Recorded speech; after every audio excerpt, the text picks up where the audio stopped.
Hello my dear students, कैसे हैं आप सभी लोग। I hope you all are doing great. मैं अंकिता, आपकी English educator, and welcome to my channel. और बेटा, आज के इस चैप्टर में हम द टाइगर किंग इस चैप्टर का पार्ट 2 देखेंगे। पार्ट 1 हम ऑलरेडी कवर कर चुके हैं। अगर अभी तक आपने वो एक्सप्लेनेशन का वीडियो नहीं देखा है तो पहले उसे ही देखिएगा, तभी ये वाला वीडियो आपको बेटर समझ में आएगा। यहाँ पर उस वीडियो की लिंक डिस्प्ले हो जाएगी, उस पर क्लिक कीजिए, आपको पार्ट 1 का वीडियो मिल जाएगा। राइट, अब हम स्टार्ट करेंगे पार्ट 2 से। लेकिन आगे बढ़ने से पहले आपको इस वीडियो को लाइक कर देना है, ज्यादा से ज्यादा शेयर कर देना है, इसे मैक्सिमम स्टूडेंट्स तक पहुंचाइए। मेरे चैनल को भी जरूर सब्सक्राइब कीजिए एंड मेक श्योर मेरे टेलीग्राम चैनल को भी जरूर ज्वाइन कीजिए, जहां पर मैं सभी नोट्स और पीडीएफ जो है शेयर करती हूँ। और इसके अलावा क्लास 12 से रिलेटेड जो भी सीबीएसई की लेटेस्ट अपडेट्स एंड नोटिफिकेशन होते हैं तो मैं वो भी वहां पर शेयर करती रहती हूँ, जो कि आप लोगों के लिए बहुत हेल्पफुल होगा। इस वीडियो के डिस्क्रिप्शन बॉक्स में आपको क्लास 12 की टेलीग्राम चैनल की लिंक जो है मिल जाएगी। हम जल्दी से बढ़ते हैं इस वीडियो में आगे। ऑलराइट बच्चा, तो अब हम इस चैप्टर का लाइन बाय लाइन एक्सप्लेनेशन देख लेते हैं। लेकिन उसके पहले मैं आपको ये बता दूं कि हमने पार्ट 1 का वीडियो कहां पर एंड किया था।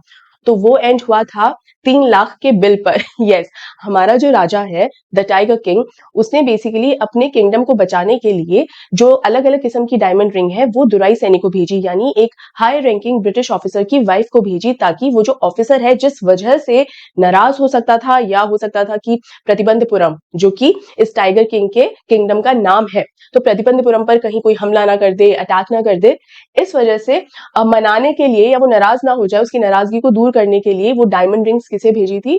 दुराई सैनी, यानी इस ऑफिसर की वाइफ को भेजी थी। और उस वाइफ ने उन सभी रिंग्स में से कोई एक दो सैंपल्स नहीं बल्कि सारी की सारी रिंग्स जो है अपने पास रख ली, जिसकी कीमत 3 लाख रुपए थी, जो कि आज के हिसाब से बहुत बहुत बड़ा अमाउंट है। ठीक है, अब ऐसी क्या बात हो गई थी जिसकी वजह से इस टाइगर किंग को लग रहा था कि ये जो ऑफिसर है वो नाराज हो सकता है, या हो सकता है कि कहीं किंगडम पर ही कोई खतरा ना मंडराने लग जाए। वो, अगर आपने वो वीडियो देखा होगा पार्ट 1 का, तो आपको जरूर उसका आंसर पता होगा। अगर आप जानते हैं तो कमेंट करके मुझे जरूर बताइए कि किस वजह से जो है ये ऑफिसर नाराज हो सकता था या गुस्सा कर सकता था और किंगडम पर कहर बरस सकता था। ठीक है, जरूर मुझे बताइएगा। और ये क्वेश्चन का आंसर भी जरूर दीजिएगा कि कितनी नंबर ऑफ रिंग्स जो है, डायमंड रिंग्स जो है, इस टाइगर किंग ने दुराई सैनी को भेजी थी। राइट, दोनों ही क्वेश्चन का आंसर कमेंट कर जरूर बताइएगा बेटा। मेक श्योर आप जरूर आंसर करें। ठीक है, और अगर अभी तक वीडियो नहीं देखा है तो वीडियो जरूर देखिएगा, तब तो आपको आंसर पता चल ही जाएगा। ठीक है, अब आगे बढ़ते हैं, देखते हैं पार्ट 2 का लाइन बाय लाइन एक्सप्लेनेशन। और ये है फेज 4। आगे क्या होता है? The Maharaja's tiger hunt continued to be highly successful. Within 10 years, he was able to kill 70 tigers, यानी मतलब जो उसकी टाइगर हंटिंग है वो चलती रही इसी तरह लगातार, और अगले 10 सालों में उसने 70 टाइगर जो है मार दिए थे। ठीक है, and then an unforeseen hurdle brought his mission to a standstill. मतलब कुछ ऐसा रीजन हुआ, कुछ ऐसी चीज हुई जो वो एक्सपेक्ट नहीं कर रहा था। इट वॉज अनफोर्सीन, कि भाई बिल्कुल उसे उम्मीद नहीं थी कि ऐसा कुछ हो जाएगा जिसकी वजह से उसकी जो टाइगर हंटिंग है पॉज हो गई, रुक गई। मतलब the tiger population became extinct. जो टाइगर्स थे वो अब भाई वो रोज दिन रात उनको मार रहा है, तो ऑफकोर्स खत्म ही होंगे ना, और एक टाइम आएगा जब एक्सटिंक्ट ही हो जाएंगे, एकदम खत्म ही, साफ ही हो जाएंगे। In the forest of Pratibandhapuram, who knows whether the tigers practise birth control or committed harakiri. अब यहां पर बात हो रही है कि क्यों ऐसा हो रहा है, ये क्यों क्वेश्चनेबल है कि खत्म हो रहे हैं, एक्सटिंक्ट हो रहे हैं टाइगर्स, कि भाई बर्थ कंट्रोल लेने लग गए हैं क्या, कि और टाइगर्स जन्म ही नहीं ले रहे हैं क्या, ऐसा कुछ है, या फिर वो हाराकिरी प्रैक्टिस कर रहे हैं। तो बेसिकली बेटा, हाराकिरी जो है वो एक जापानीज टर्म है जिसका मतलब होता है कि सुसाइड कमिट करना, अपना पेट काट कर। तो क्या ऐसा कुछ वो कमिट कर रहे हैं कि अपना पेट काट कर आत्महत्या कर रहे हैं, सुसाइड कर रहे हैं? तो ऐसा क्या रीजन है कि एक्सटिंक्ट हो रहे हैं? अब देखा जाए तो टाइगर किंग के लिए सोचने की बात है ना, कहाँ एक्सटिंक्ट हो रहे हैं? टाइगर किंग जो है टाइगर्स को हंट कर रहा है, उसकी वजह से थोड़ी खत्म हो रहे हैं, नहीं ना। तो यहाँ पर ये मजाक उड़ाया जा रहा है कि टाइगर किंग ही रिस्पॉन्सिबल है एक्सटिंक्शन के, इस एक्सटिंक्ट होने के पीछे, कि भाई जितने भी टाइगर्स हैं प्रतिबंधपुरम के जंगलों में वो इसीलिए एक्सटिंक्ट हो रहे हैं क्योंकि दिन रात उन्हें मारा जा रहा है। 10 सालों के अंदर 70 टाइगर्स, मतलब आप सोचिए हर साल कितने टाइगर्स को वो मार रहा है, तो ऑब्वियसली जिस रफ्तार से मार रहा है ऑब्वियसली वो एक्सटिंक्ट ही होंगे। But still this Maharaja is still like कि क्या रीजन हो सकता है? क्या ये बर्थ कंट्रोल पर है, क्या हाराकिरी प्रैक्टिस कर रहे हैं, ऐसा क्या हो रहा है?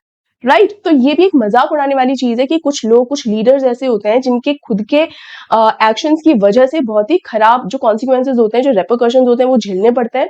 स्टिल ये लीडर्स ना, बिल्कुल इनको अंदाजा ही नहीं होता है कि उनके एक्शंस के कॉन्सिक्वेंसेज झेलने पड़ रहे हैं। स्टिल दे आर लाइक, ऐसा क्या हुआ होगा, ऐसा क्या हुआ होगा? सारे जंगल काट के सिर्फ कंस्ट्रक्शन कंस्ट्रक्शन कर रहे हैं, और फिर सोचते हैं कि ग्लोबल वार्मिंग क्यों हो रही होगी, तापमान इतना बढ़ क्यों रहा है? So this is the thing कि हमें खुद को ही नहीं पता कि हमारे एक्शंस का रिजल्ट क्या है और उस रिजल्ट को हम एक्नॉलेज भी नहीं कर पाते हैं, ठीक है। चलिए, और simply ran away from the state because they desire to be shot by British hands alone. और तीसरी क्या पॉसिबिलिटी सोचता है इस एक्सटिंक्ट होने के पीछे, कि कहीं ऐसा तो नहीं कि ये मुझ राजा के महाराजा के हाथों नहीं मरना चाहता है, इसीलिए सिर्फ एक ब्रिटिश ऑफिसर या कोई ब्रिटिश व्यक्ति है उसी के हाथों से शिकार होना चाहता है, इसलिए प्रतिबंधपुरम को छोड़ के कहीं और चला गया कि अगर मुझे कोई जान से मारे तो ब्रिटिश ही मारे। तो होता है ना, कई सुप्रीम समझते हैं ना, सुपीरियर समझते हैं हम, नॉट हम बट ये जो टाइम है, इस टाइम पर जो ब्रिटिशर्स थे उनका राज था भारत के ऊपर, तो वो सुपीरियर उस टाइम पे भी जो राजगद्दी पर है, देखा जाए वो सुपीरियर अपने आप ही हो गया ना। बोले नहीं नहीं, मैं किसी आम या साधारण इंसान के हाथों नहीं मारा जाऊंगा, या मैं वन ऑफ द किंग्स के हाथों नहीं मारा जाऊंगा, मैं तो सुप्रीम व्यक्ति जो है उसके हाथों से मारा जाऊंगा, इसलिए मैं किसी ब्रिटिश के हाथों ही मारा जाऊंगा, ठीक है। बेसिकली ये यहाँ पर कहने का मतलब है। One day the Maharaja sent for the Diwan Sahib, aren't you aware of the fact that 30 tigers still remain to be shot down by this gun of mine? He asked, brandishing his gun. तो यहाँ पर वो अपने दीवान को बुलाता है, कह सकते हैं मिनिस्टर, मंत्री, तो मतलब ये अलग अलग पोस्ट होती है ना, मंत्री होती है, वैसे ही दीवान साहब जो है वो भी एक पोस्ट होती है। तो दीवान को बुलवाया और दीवान से क्या कहता है कि आपको बिल्कुल भी चिंता नहीं है क्या कि सिर्फ अभी 30 टाइगर्स अभी भी बचे हुए हैं, 70 टाइगर्स तो मैंने मार दिए, 30 अभी भी बचे हुए हैं, आपको अभी चिंता नहीं हो रही है क्या? Shuddering at the sight of the gun the Dewan cried out, your majesty I am not a tiger. अब यहाँ पर बेसिकली क्या करता है, मान लीजिए ये गन है, तो जो टाइगर किंग है ना, ये अपनी जो बात कह रहा होता है वो इस अंदाज से कहता है कि दीवान साहब आपको जरा भी चिंता नहीं हो रही है क्या, सिर्फ 70 टाइगर मरे हैं, अभी भी मेरी इस बंदूक से 30 टाइगर मरना बाकी है। मतलब अपनी जो गन है ऐसे दिखाते हुए और बोलते 30 टाइगर अभी भी बचे हुए हैं। तो अब ये सामने एकदम तान दी बंदूक, किसके सामने? दीवान साहब के सामने। तो दीवान साहब जो है वो एकदम घबरा गए कि कहीं मेरे को ही ना उड़ा डाले, ठीक है। तो क्या कहता है कि मैं, योर मेजेस्टी, मैं कोई टाइगर नहीं हूँ, मतलब भाई मेरे ऊपर क्यों बंदूक तान रहे हो, मैं कोई टाइगर थोड़ी हूँ, मेरे ऊपर क्यों बंदूक तान रहे हो, मैंने कुछ नहीं किया। तो वो घबरा जाता है। तो क्या कहता है राजा, which idiot would call you a tiger, वो मूर्ख ही होगा जो तुम्हें टाइगर समझेगा, कौन कौन कह रहा है कि तुम टाइगर हो। ये बेटा अलग से लिखा हुआ इसलिए नजर आ रहा है क्योंकि यहाँ पर ना मैं वो ये सिंगल सेंटेंस मिस हो गया था मुझसे, यहाँ पर पेस्ट होना, इसलिए मैंने अलग से लिख दिया है, ठीक है। तो राजा कहता है कि तुम कोई बेवकूफी होगा जो तुम्हें, दीवान साहब, तुमको एक टाइगर समझेगा। तो दीवान साहब क्या बोलते हैं, no I am not a gun, भाई मैं गन भी नहीं हूं, तो मेरा क्या इस्तेमाल क्या है मेरा, कि भाई मुझे आपने टाइगर हंटिंग को लेकर क्यों बुलाया और मुझसे क्यों कह रहे हो आप कि इतने टाइगर्स अभी भी बचे हुए हैं, तो मुझ पर ही बंदूक तान के बाद क्यों कह रहे हो, मैं तो ना टाइगर हूं ना मैं गन हूं। तो राजा क्या बोलता है, you are neither tiger nor gun Dewan sahib, I summon you here for a different purpose, I have decided to get married. अब यहाँ पर क्या मजे की बात एक हो जाती है, जब ये बुलाता है ना दीवान साहब को, तो जब ये बोलता है अभी भी 30 टाइगर बचे हुए हैं, तो दीवान साहब, यहाँ पर लिखा हुआ नहीं है बट जरूर ये दिमाग में बात आती होगी कि भाई मुझे भी पता है 30 टाइगर बचे हुए हैं, लेकिन उसमें मैं अब क्या कर सकता हूँ, मैं कहीं से जुगाड़ थोड़ी करूं टाइगर के, भाई कुछ सामान थोड़ी है कि कहीं से उसको जुगाड़ करूं या कहीं से खरीद कर लिया, टाइगर्स नहीं है, जंगलों में मिलते हैं, ठीक है। तो मैं क्या कर सकता हूँ इसके अंदर, तो देखा जाए तो बात सही भी है इस दीवान साहब की भी ये क्या कर सकता है। अब यहाँ पर जो महाराजा है वो क्या बोलता है कि भाई तुम ना तो टाइगर हो ना तुम गन हो, मैंने किसी और वजह से तुम्हें यहाँ बुलाया है, कोई और पर्पस है, और वो पर्पस ये है कि अब मैं शादी करना चाहता हूँ। अब इस बात पर देखिएगा कि दीवान साहिब का क्या रिएक्शन होता है, क्या कहता है, the Dewan began to babble even more, your majesty I have 2 wives already, if I marry you don't talk nonsense. अब यहाँ क्या होता है, जैसे ही ये राजा कहता है ना कि भाई मैंने दूसरी वजह से तुम्हें यहाँ बुलाया है और वो वजह यह है कि मैं शादी करना चाहता हूँ, तो दीवान साहिब, मैं नो नो नहीं, शादी नहीं नहीं, ऑलरेडी मैं शादीशुदा हूँ और मेरी 2 वाइफ्स है, ठीक है, दो बार मेरी शादी हो चुकी है, और अगर मैंने आपसे शादी की ना, यहीं पर ही महाराजा उसको टोक देता है कि बकवास बात मत करो तुम। तो यहाँ पर ना एक मजे की बात ये भी है कि देखो जो दीवान है वो राजा से, उसको क्या लगता है कि इस राजा, ये जो राजा इस दीवान से ही शादी करना चाहता है। तो दीवान क्या बोलता है कि मेरी ऑलरेडी 2 शादी हो चुकी है, तो यहाँ पर वो ये नहीं कहता कि नहीं राजा जी आप और मैं कैसे शादी कर सकता हूँ आपसे, ये रीजन नहीं देता है मना करने के लिए। इनफैक्ट रीजन क्या देता है कि मेरी ऑलरेडी शादी हो चुकी है और वो भी 2 बार, अगर ये 2 बार शादी नहीं हुई होती तो यहाँ पर बेसिकली ये समझाया गया है कि जब आप अपने सुपीरियर से बात कर रहे हो, सीनियर से बात कर रहे हो, और वो कोई क्वेश्चन पूछें, चाहे वो कितना भी इलॉजिकल क्वेश्चन हो, कितना भी सेंसलेस क्वेश्चन ही क्यों ना हो, यहाँ पर तो खैर राजा का बिल्कुल भी सेंसलेस क्वेश्चन नहीं था, बट एक चीज आपको समझाने की कोशिश की है कि चाहे वाजिब बात है, चाहे अनरीजनेबल है, लेकिन जो जूनियर्स होते हैं उन्हें कभी भी साफ साफ मना नहीं करना चाहिए, ठीक है। ये कहीं ना कहीं इंसल्ट की बात होती है। अब यहाँ पर दीवान साहब ये बोल देता, मान लीजिए, हालांकि दीवान जो है वो खुद भी गलत ही समझ रहा है इस क्वेश्चन को, बट स्टिल अज्यूम कीजिए कि अगर साफ साफ मना करता कि नहीं राजा जी, मैं आपसे शादी करने में इंटरेस्टेड नहीं हूं, तो ऑब्वियसली उस टाइम पे भी राजा कहाँ ही शादी करना चाह रहा था दीवान से, बट स्टिल ये राजा के लिए एक इंसल्टिंग बात हो जाती कि अच्छा तो मुझे मुझे रिजेक्ट कर रहा है एक तरीके से, तो है कि नहीं। तो आपको कहीं ना कहीं एक सूटेबल रीजन देते हुए वो उस बात के लिए कहना चाहिए कि ये कारण है कि मैं असमर्थ हूं, आई एम अनेबल। आपको इसी तरीके से अपने आप को पोर्ट्रे करने की जरूरत होती है, राइट। तो ये स्टोरीज और ये जो कहानियां हैं, आपको समझ में आ रहा है कि क्या क्या समझने में हमें हेल्प करती है। कई बार हमें लगता है ना, अरे हम तो बहुत कॉन्फिडेंट है, हमको किसी चीज का डर नहीं, जो सच है वो सच है, बिल्कुल, और इसीलिए आप बिल्कुल अनफिल्टर्ड होके बहुत सारी बात कह देते हैं कि हमें किसी से डर नहीं लगता। But the idea here is कि स्मार्ट लोग जो होते हैं ना, वो भले ही कॉन्फिडेंट भी होते हैं, ब्रेव भी होते हैं, but still they know a better way to express, है ना, एक सही तरीका। जबरदस्ती सामने वाले को प्रोवोक करने का कोई फायदा नहीं होता, स्पेशली अगर उस इंसान के पास बहुत पावर है। तो इसे आपका कमजोर होना नहीं कहेंगे, आपका स्मार्ट होना कहेंगे, right. I am not talking about buttering या चापलूसी करना, I am not talking about that, but a smarter and an intelligent way to express yourself, ठीक है। तो यहाँ पर राजा गुस्से में बोल देता है कि बकवास बात करने की जरूरत नहीं है, why should I marry you, what I want is a tiger. भाई मैं तुमसे क्यों शादी करना चाहूंगा, मेरे को तो टाइगर चाहिए, बस tiger. Your Majesty, please think it over. Your ancestors were married to the sword. If you like, marry the gun. A tiger king is more than enough for the state. It doesn't need a tiger queen as well. तो again मजाक हो जाता है, कहता है कि राजा जी, एक टाइगर किंग इस किंगडम के लिए बहुत है, एक और टाइगर क्वीन हमें नहीं चाहिए। आप क्या टाइगर से शादी करेंगे? आप अपने पूर्वजों को देखिए। अब यहाँ ये दीवान साहब ना, उनका एक बहुत ही ये चीज भी सामने आ रही है कि वो इंटेंशन ही नहीं समझ पा रहा है। तो एक ऐसा दीवान होना या एक ऐसा मंत्री होना राजा के पास, जो क्या कहना चाह रहा है राजा, इस बात को अगर नहीं समझ पा रहा है ना, इतनी बार बोलने के बाद भी अगर इंटेंशन नहीं समझ में आ रहा है, तो ऐसे दीवान और ऐसे मंत्री नहीं रखने चाहिए, क्योंकि ये लोग कभी भी आपको सही सलाह समय पर नहीं दे सकते। आपके चाहे फ्रेंड्स हो या आप किसी पावरफुल पोजीशन पे अगर हो, तो जो लोग आपके सबसे करीब होते हैं ना, जो आपके एडवाइजर्स होते हैं, वो एडवाइजर्स को इतना स्मार्ट होने की जरूरत होनी चाहिए, इनफैक्ट वो एडवाइजर्स इतने स्मार्ट होने चाहिए कि आपकी बात को तुरंत समझकर और तुरंत आपकी बात उसका सोल्यूशन दे, और सही सोल्यूशन दे। भड़काने वाला या ना समझ मंत्री या दीवान किंगडम के लिए बहुत हानिकारक होता है, ठीक है। तो ये भी इस चीज से हमें समझने को मिलता है। तो यहाँ राजा ये बोलता है कि भाई मुझे तो टाइगर की वजह से मैं तुमको यहाँ बुलाया, टाइगर है मुद्दा।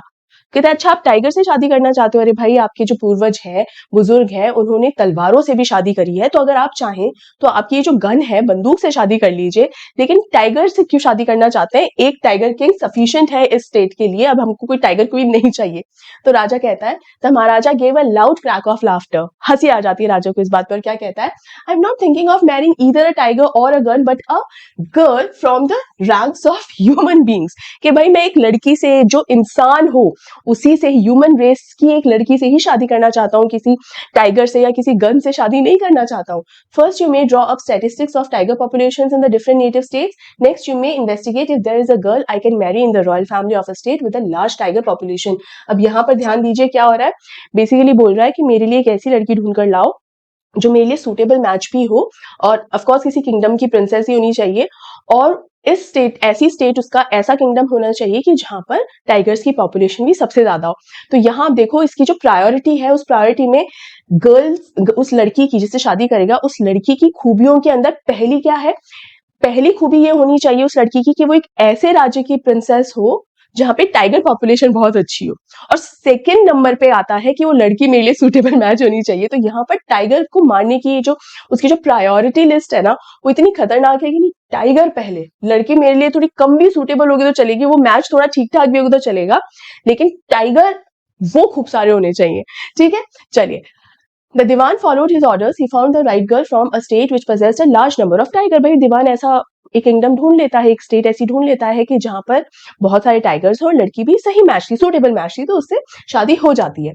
महाराजा जंग बहादुर killed 5 or 6 tigers each time he visited his father-in-law. In this manner, 99 tiger skins adorned the walls of the reception hall in the Pratibandhapuram palace. अब यहाँ पर हर बार जब वो अपने ससुर के यहाँ पर जाता था, यानी अपनी वाइफ के फादर के किंगडम में जब जाता था, अपनी हर विजिट पे 5 से 6 टाइगर्स को मार डालता था और ऐसे ही करते करते 99 टाइगर्स जो है उसने मार दिए थे। और हर टाइगर की जो स्किन है, आपने कई बार देखा होगा, हो सकता है मूवीज में देखा हो, पुराने टाइम की मूवीज में, क्योंकि शिकार तो एक स्पॉट की तरह माना जाता था ना पहले, के शिकार खेलने चलते हैं। तो जिस भी जानवर का आपने शिकार किया हो उसको या उसकी स्किन को डेकोरेटिव्स के हिसाब से डेकोरेशन किया जाता था, उसका इस्तेमाल करके अपने ड्राइंग रूम में लगाएंगे, कहीं लगाएंगे। तो ये तो राजा है, तो राजा के तो पैलेस के अंदर और बढ़िया तरीके से जो रिसेप्शन हॉल है, जो जिसको कह सकते हैं राज दरबार है ना, तो वहां पर और उस स्किन का इतना बढ़िया तरीके से डेकोरेट करा हुआ था उस स्किन से, है ना। तो 99 टाइगर्स की जो स्किन है वहां पर पैलेस के अंदर बढ़िया लगी हुई थी, ठीक है। Now the last phase, what happens now? The Maharaja's anxiety reached a fever pitch when there remained just one tiger to achieve his tally of 100. अब सिर्फ एक टाइगर बचा है 100 की गिनती पूरी करने में, और उस प्रीस्ट ने क्या कहा था कि जो 100 टाइगर है उसे ही खत्म करना, क्योंकि उसी से खतरा है आपको। तो 99 टाइगर्स भी आप मार डालोगे, चाहे सेम मैनर में मारो, कैसे भी मारो, फर्क नहीं पड़ता। It's the 100th tiger you should be afraid of, right. अब देखो, he had this one thought during the day and the same dream at night. By this time the tiger farms had run dry even in his father-in-law's kingdom. उसे दिन रात ये tiger ही tiger के ख्याल आते रहते थे। दिन में तो टाइगर के बारे में सोचता रहता था, रात में उसको सपने भी वो टाइगर के आते थे, क्योंकि वो मिल ही नहीं रहा था वो टाइगर। इनफैक्ट उसके फादर इन लॉ का भी जो किंगडम है वहां पर भी सारे के सारे टाइगर उसने मार दिए थे। तो ये जो लिखा हुआ है ना ड्राई, रन ड्राई, इसका मतलब खत्म हो गए थे सारे टाइगर्स, ठीक। It became impossible to locate tigers anywhere, yet only one more was needed. If he could kill just that one single beast, the Maharaja would have no fears left. He could give up tiger hunting altogether. अब हुआ ये कि सिर्फ जो है वो एक tiger ही बचा था, और उस टाइगर को अगर वो मार डाले ना, तो जो भी खतरा है वो सारे के सारे खतरे जो है वो खत्म हो जाएंगे, एकदम सब साफ हो जाएगा, और फिर वो एक अच्छा जीवन भी जी सकता है, और टाइगर हंटिंग जो है उसे भी गिव अप कर देगा, उसके बाद वो कंटिन्यू नहीं करेगा। लेकिन बस वो एक टाइगर के मिलने की जरूरत है, सिर्फ वो एक टाइगर जो बचा हुआ है किसी तरह वो उसे मार देना चाहता है, ठीक है। Now what happens? But he had to be extremely careful with that last tiger. What had the late chief astrologer कि ये मर चुका है, ये astrologer जो है, क्योंकि इतने साल अब हो चुके हैं, है ना। What had the late chief astrologer said? Even after killing 99 tigers, the Maharaja should beware of the 100th. कि 99 टाइगर्स मारने के बाद भी जो 100 टाइगर है उससे खतरा है, यही कहा था ना चीफ एस्ट्रोलॉजर ने। तो उसको बहुत ज्यादा ध्यान रखना होगा उस लास्ट टाइगर को मारते समय। True enough, the tiger was a savage beast after all. One had to be wary of it. But where was that 100th tiger to be found? It seemed easier to find tiger's milk than a live tiger. Live tiger. तो क्या कहता है कि ये सच बात है बिल्कुल कि आखिरी टाइगर को मारते हुए मुझे वाकई में बहुत ध्यान रखना चाहिए। और कोई भी टाइगर हो, टाइगर जो है वो बहुत ही एक खतरनाक और सैवेज बीस्ट होता है, मतलब बहुत ही जंगली जानवर एक होता है, खूंखार होता है एकदम, है ना। और इसीलिए उसके साथ उसको मारने से पहले ऑफ कोर्स आपको बहुत ध्यान रखना चाहिए, आपको बहुत ज्यादा ध्यान से उसको मारना होगा, आपको बहुत ही केयरफुल रहना होगा, तभी तो आप उसको मार पाओगे, राइट। लेकिन ये जो 100 टाइगर है वो कहाँ पर है? यहाँ पर लिखा हुआ है कि टाइगर मिल्क मिलना ज्यादा आसान है बजाय टाइगर मिलने के। तो टाइगर्स मिल्क हो सकता है, टाइगर मिल्क नहीं ना, उन्हें टाइगर का मिल्क भी मिल सकता है, लेकिन टाइगर नहीं मिल रहा है। तो यहाँ पर हम कह सकते हैं हाइपरबोली है, एग्जैजरेशन, बढ़ा चढ़ा के कहना कि भाई टाइगर का मिल्क एक बार मिल जाएगा लेकिन ये टाइगर नहीं मिल रहा है, ठीक है। Thus the Maharaja was sunk in gloom, बहुत दुखी परेशान, और ऐसे दुखी परेशान सा वो रखा था, मिल नहीं रहा है। But soon came the happy news which dispels that gloom. In his own state, sheep began to disappear frequently from a hillside village. अब एक गांव है, पहाड़ी के पास एक गांव है, वहां पर जो शीप है, भेड़ है, वो गायब हो रही थी। और जैसे ही ये खबर जो है राजा के कानों तक पहुंची, उसका सारा दुख, सारा गम उड़नछू हो गया। क्यों? क्योंकि ये एक खुशखबरी थी कि जो भेड़ें अगर गायब हो रही हैं तो दया कुछ तो गड़बड़ है मतलब यहाँ कोई ना कोई बात तो जरूर है जिसकी वजह से ये शीप जो है, भेड़ जो है वो गायब हो रही है, और शायद टाइगर उसका कारण है। लेकिन उसके पहले क्या सोचता है, देखिए, it was first ascertained that this was not the work of Khader Mian Sahib और Veerasamy Naicker, both famed for their ability to swallow sheep whole. अब यहाँ पर हम कह सकते हैं it is a comic exaggeration. Comic exaggeration का मतलब है इतनी मजेदार बात एक कही है, मतलब कॉमेडी की है अगेन बढ़ा चढ़ा के। और वो क्या है, ये जो दो लोग हैं, खादर मियान साहिब और वीरासामी नायकर, ये जो दो लोग हैं ये इस बात के लिए जाने जाते हैं कि ये जो भेड़ें होती है ना, भेड़ बकरियां, इनको चुराने के लिए, मतलब फेमस है वो इस चीज के लिए कि दोनों के दोनों जो है वो एक सिंगल भेड़ को एक आदमी पूरी की पूरी एक बार में ही गटक जाए। स्वेलो मतलब निगल जाए।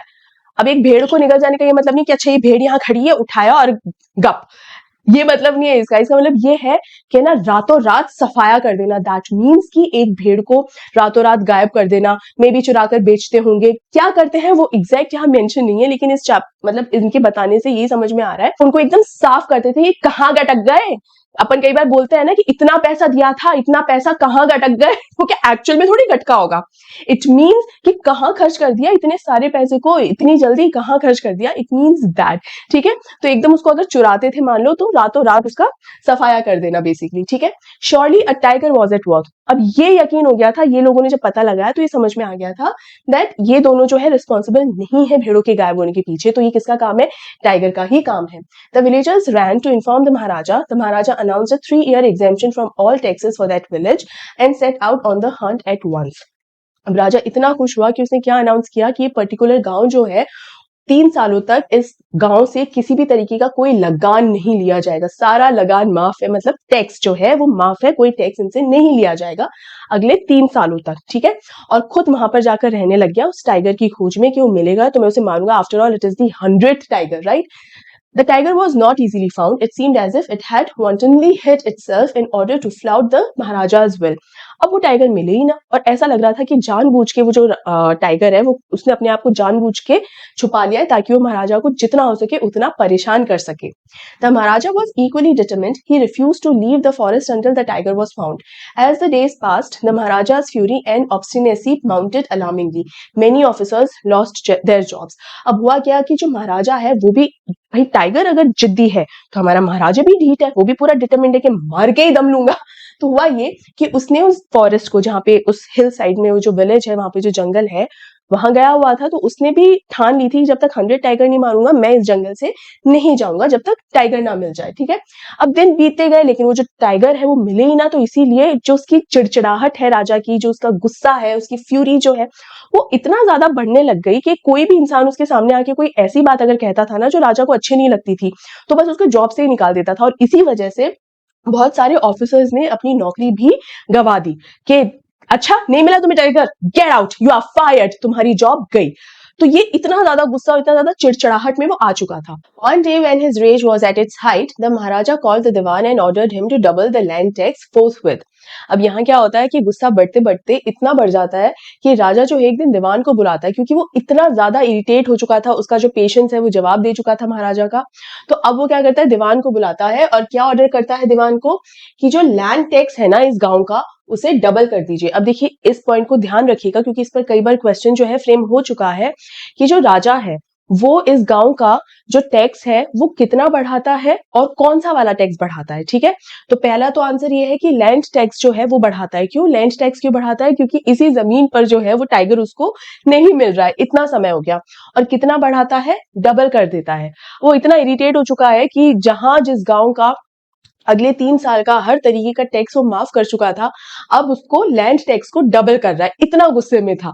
तो दीवान इसको क्या सजेस्ट करता है, देखिए, the people will become discontented, then our state too will fall a prey to the Indian National Congress. अब देखो इंडियन नेशनल कांग्रेस का भी यहाँ पर मेंशन है, आईएनसी।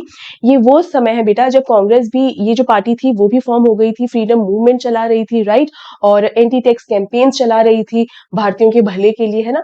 तो देखिए स्टोरी से बहुत सारी चीजें उस समय के दौरान क्या क्या चल रहा था, बहुत सारी चीजों के बारे में हमें पता चलता है कि नहीं भाई। स्टोरी भले ही फिक्शनल हो लेकिन जो किस्से सुनाए जा रहे होते हैं तो वो जिनसे इंस्पायर होते हैं, या उस समय के दौरान जैसे आउटफिट्स भी अगर होते हैं तो भाई उस समय के दौरान कौन से आउटफिट्स होते हैं या किस तरीके की पॉलिसीज उस टाइम पे हुआ करती थी, वो सारी सब कुछ फिक्शनल नहीं होता है ना, हर चीज मनगढ़ंत नहीं होती है।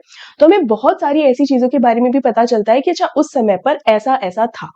ठीक है, तो देखिए जहां पर इंडियन नेशनल कांग्रेस की बात आई तो इस टाइम पे जो फ्रीडम मूवमेंट है ये चला रहे थे, एंटी टैक्स कैंपेन्स ये लोग चला रहे थे। स्पेशली एंटी टैक्स कैंपेन्स मैं बार बार इसलिए बोल रही हूँ क्योंकि सिंस यहाँ महाराजा ने ये जो टैक्स है डबल करने की बात जो की है, तो बेसिकली टैक्स डबल करना एक तरीके से राजा की एक मोनोपोली डिक्टेटरशिप वाली सी हरकत हो गई है कि नहीं। तो यहाँ दीवान बहुत अच्छी एडवाइस दे रहा है हमारे महाराजा को, और क्या कह रहा है कि देखिए क्या होता है अगर कोई महाराजा टैक्स अगर माफ कर देगा तो बढ़िया है, क्योंकि ये तो प्रजा के लिए एक भला काम ही हुआ ना, उनको एक तरीके से देखा जाए सहूलियत दी जा रही है, ठीक है, उनकी हेल्प की जा रही है। क्योंकि टैक्स माफ करने का मतलब है कि उतना पैसा जनता से, प्रजा से वसूला नहीं जाएगा, उतने पैसे का जो खर्चा है वो कौन उठाएगा? खुद अपनी जेब से जो है राजा भरेगा, है ना? भाई प्रजा पे कोई भार नहीं आएगा, लेकिन उतना पैसा राजा जो है अपनी जेब से भरेगा, राइट? लेकिन अगर टैक्स बढ़ा रहे हैं तो ये तो एक तरीके की डिक्टेटरशिप हो गई।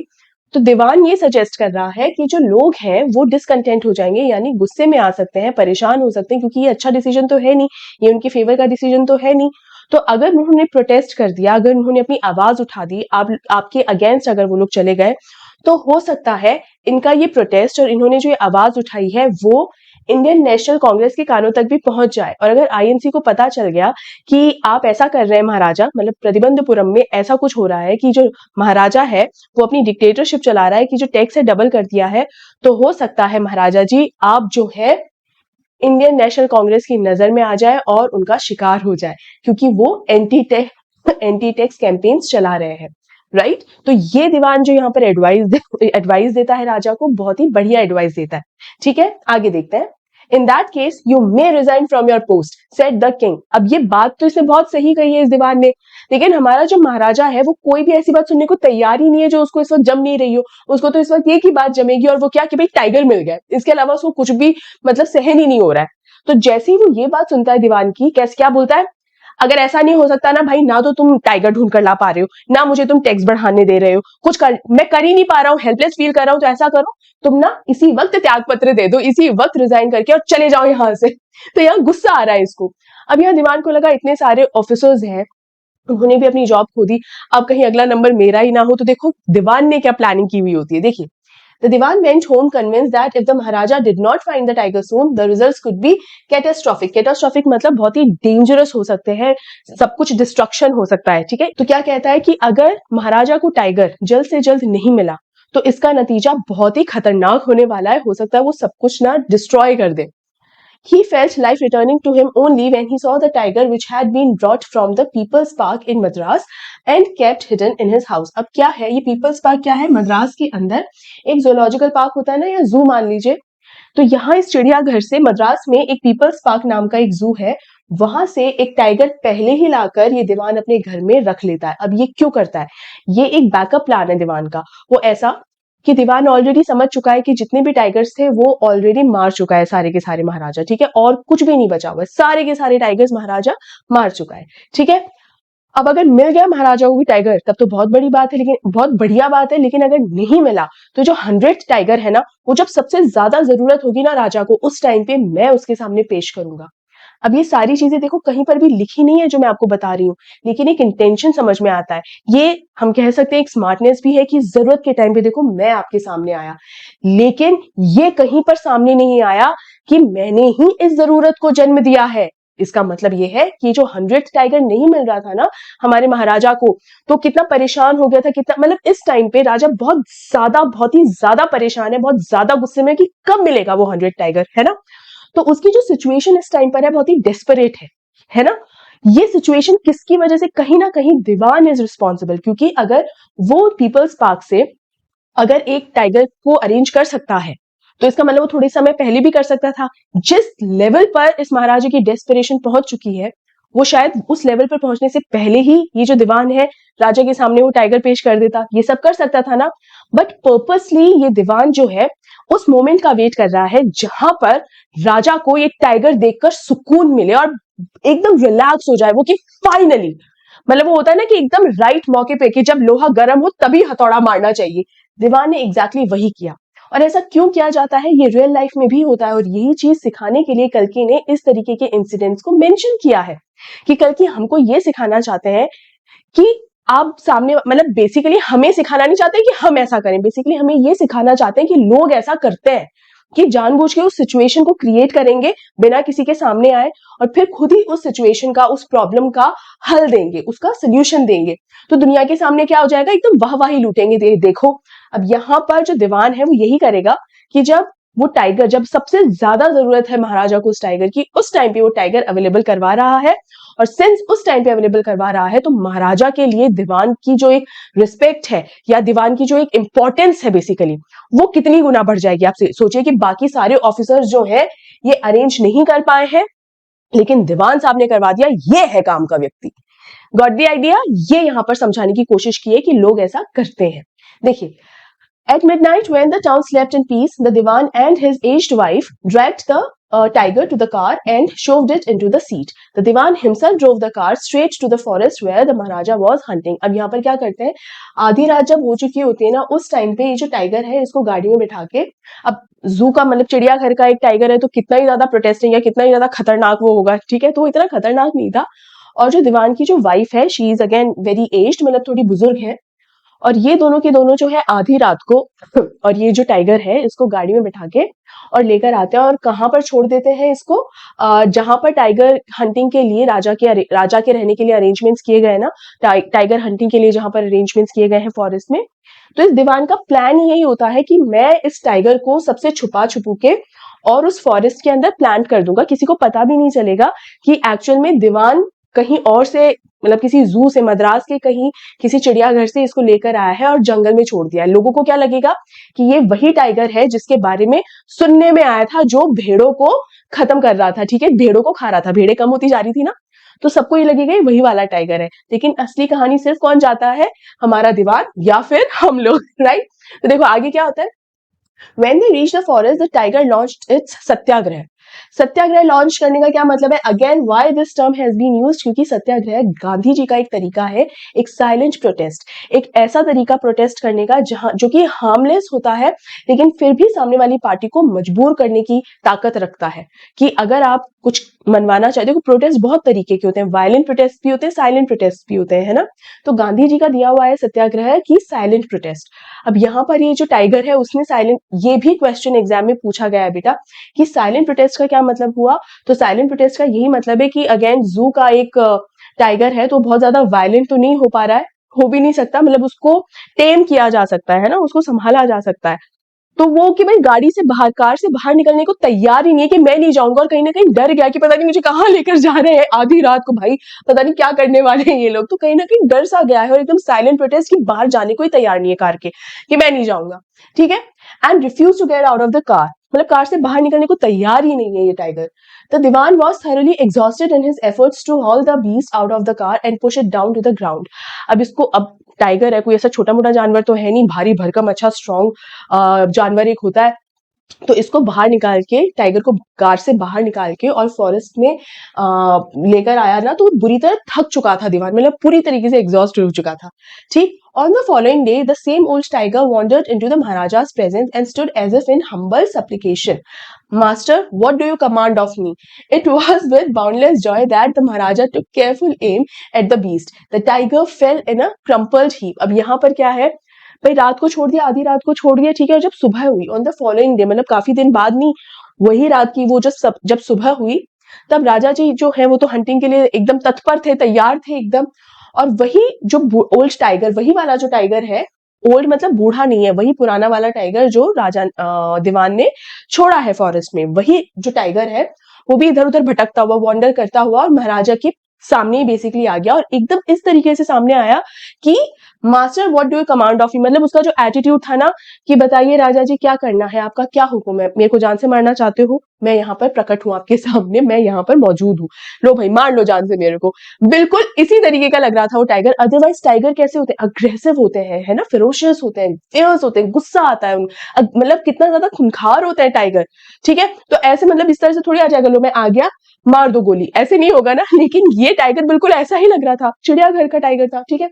अब राजा की खुशी का तो कोई ठिकाना नहीं, फाइनली वो 100 टाइगर सामने आ गया, उठाई अपनी बंदूक और लगाया निशाना, and he shot the tiger, और उसी वक्त जो टाइगर है वो जमीन पे गिर गया, मतलब उसने बढ़िया निशाना लगाया राजा ने इस टाइगर के ऊपर और चला दी बंदूक, और फिर गिर गया ये टाइगर वहां। I have killed the 100 tiger, my vow has been fulfilled. Vow, वही वचन, वो जो शपथ थी, मैंने प्रतिज्ञा जो की थी ना, वो पूरी हो गई, 100 टाइगर मार दिया है मैंने। The Maharaja was overcome with elation, ordering the tiger to be brought to the capital in grand procession. The Maharaja hastened away in his car. अब इसको मार के, जो टाइगर है उसको मार दिया, और फाइनली इतना खुश हुए कि मार दिया मैंने 100 टाइगर, मतलब ये खुशी का ठिकाना ही नहीं था। और इसलिए भी थी कि वो जो प्रोफेसी की थी ना, चीफ एस्ट्रोलॉजर अपने आप को बहुत बड़ा और महान समझ रहे थे, कर दी उनकी प्रोफेसी मैंने गलत साबित, पूरी तरीके से प्रोफेसी गलत सिद्ध हो गई, और देखो मार गिराया मैंने 100 टाइगर को। अब क्या ऑर्डर देता है कि मैं तो जा रहा हूं और मेरी जो प्रतिज्ञा है पूरी हो चुकी है, मैं यहाँ से जा रहा हूँ, और ये जो टाइगर है ना, इसकी जो बॉडी है उसको लेकर आओ पैलेस में। कैपिटल मतलब कैपिटल कहाँ है, जो राजधानी, तो वहां पर ही रहता है ना राजा, तो वहां पर ही पैलेस है, वहां लेकर आओ। अच्छा, वहीं क्यों लेकर आना है? रिमेम्बर मैंने बताया था कि जितने भी टाइगर्स हैं उनकी स्किन को राजा की जो डाइनिंग रिसेप्शन हॉल जो है पैलेस का, वहां पर डेकोरेट करा हुआ है सारी स्किन्स को बढ़िया तरीके से। तो 100 टाइगर को तो और बढ़िया तरीके से वहां सजाएगा कि यही है वो टाइगर जिसके लिए कहा गया था, कि यही है वो 100 टाइगर जिसके लिए बोला गया था कि जो मेरी मौत का कारण बनेगा। देखो वो वहां पर है, लटका रखा है मैंने इसको अपने रिसेप्शन हॉल में, अपने महल के रिसेप्शन हॉल में, राज दरबार में। ये देखो, ये रहा, मार गिरा है मैंने इसको। ठीक है, और कार में बैठ के चला जाता है, ध्यान रखिएगा, कार में बैठ के जाता है, कोई चैरियट या बग्गी है इसमें बैठ के नहीं जाता, ध्यान रखिए। ठीक है, अपनी कार में चला जाता है अगेन, क्योंकि ये ऐसा टाइम है जब कार्स वगैरह और इस तरीके, ये बिल्कुल आ भी चुकी थी, और मतलब अब घोड़ा गाड़ी और इनका इस्तेमाल नहीं के बराबर हो रहा था। ठीक है, after the Maharaja left, the hunters went to take a closer look at the tiger. अब राजा जी तो चले गए, जितने भी हंटर्स वहां पर बचे हुए थे उन्होंने इस टाइगर को थोड़ा गौर से देखा। ठीक है, the tiger looked back at them rolling its eyes in bafflement. Bafflement मतलब थोड़े से डिजीसा होना, घबराया हुआ सा होना। इसका मतलब क्या है कि जैसे ही हंटर्स ने इस टाइगर को देखा, क्योंकि उन्हें भी कुछ अजीब लगा होगा इस टाइगर को लेके, तो उन्होंने बहुत ध्यान से इसे नोटिस किया। और जब ध्यान से नोटिस किया तो क्या नोटिस किया कि जो टाइगर है वो भी इन हंटर्स को देख रहा है, और आंखें एकदम, जैसे कोई इंसान बेहोश हो जाता है तो ऐसे आंखें ऐसे ऐसे ऐसे घुमाकर इस तरह से नहीं देखता, मतलब एक फोकस नहीं बना पाती हैं, आंखें घूमती रहती हैं। इस टाइगर के साथ भी ऐसा ही हो रहा था कि आंखें ऐसी घूम सी रही थी और ये देख रहा था इन हंटर्स को। हो सकता है भाई गोली लगी हो और फिर अभी तक मरा नहीं हो, ये हो सकता है ना कि भाई अभी तक जान बाकी है। ठीक, बट होता क्या है, the man realise that the tiger was not dead, कि अभी तक ये मरा नहीं है। The bullet had missed it, मरा नहीं है। अरे भाई, जो गोली चलाई थी राजा ने वो लगी ही नहीं है इसको, राजा की जो गोली थी, जो उन्होंने बंदूक तानी थी, वो गोली लगी ही नहीं है इस टाइगर को। It had fainted from the shock of the bullet whizzing past।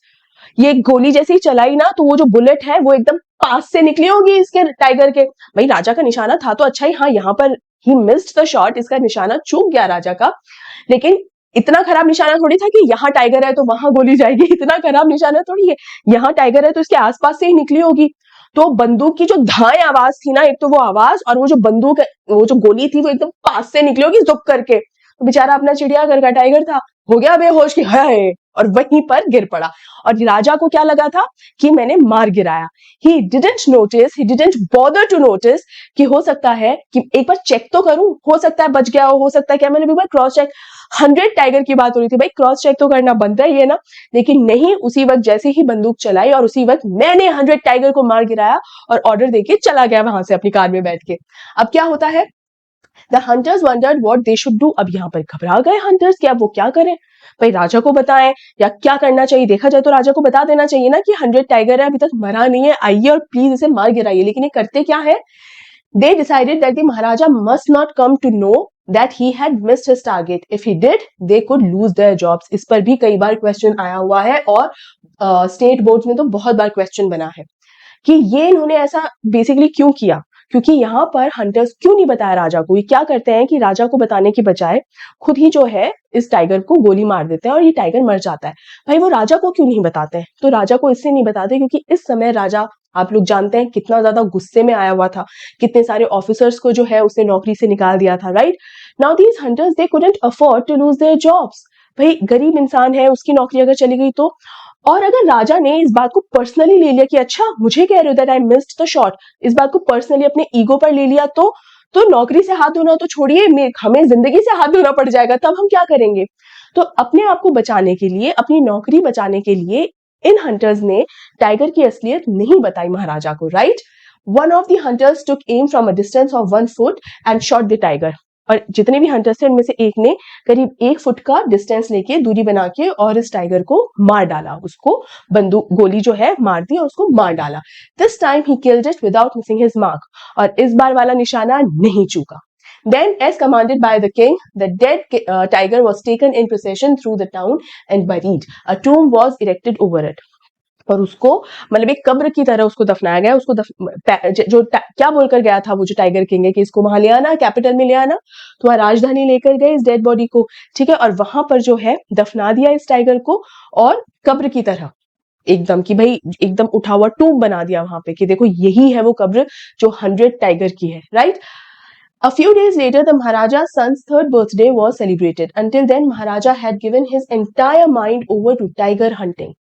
अब यहाँ पर कुछ दिनों के बाद ही जो महाराजा का एक बेटा भी है, उसका थर्ड बर्थडे आ रहा है, मतलब 3 साल का हो जाएगा वो बच्चा, है ना। और ये 3 साल का हो जाएगा, तो यहाँ पर राजा चाहता था कि मैं उसके बर्थडे को सेलिब्रेट करूं, क्योंकि अभी तक उसने सिर्फ टाइगर को मारने की बात ही उसके दिमाग में रहती थी, और उसने ये प्रतिज्ञा भी की थी ना कि जब तक मैं अब सारे 100 टाइगर्स नहीं मार दूंगा, मेरे लिए वही प्रायोरिटी रहेगी, वही वाव उसने किया था, है ना। इफ यू डोंट रिमेम्बर, वो मैंने पार्ट 1 एक्सप्लेनेशन में के वीडियो में बताया है। उसके अंदर आप देखिए कि यही प्रतिज्ञा की थी कि मेरी जो प्रायोरिटी रहेगी, फर्स्ट प्रायोरिटी जो है वो है टाइगर को मारना, उसके बाद ही मैं सारे मैटर्स को डील करूंगा।